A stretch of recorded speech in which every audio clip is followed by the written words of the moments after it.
ఎన్ని ఆత్మలను రక్షించావు, అది చరిత్ర.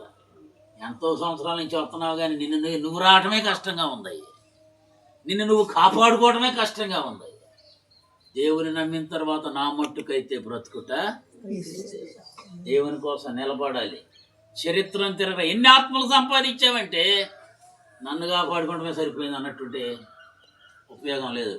హిస్టరీ మాత్రం ఎప్పుడో రక్షించబడ్డాం, కానీ ఎంతమందిని రక్షించావంటే రికార్డు ఏమీ లేదు ఇక్కడ. పోనీ ఎంతమందిని పాడు చేసావంటే,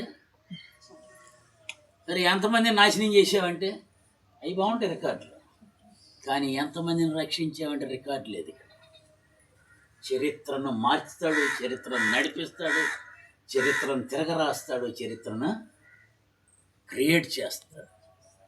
నా దేవుడు గొప్పవాడని కాదు, నా దేవుడు మార్చిన చరిత్రలాగానే మనం కూడా చరిత్రను, అటువంటి కృప దేవుడు మనకు దయచేయండి.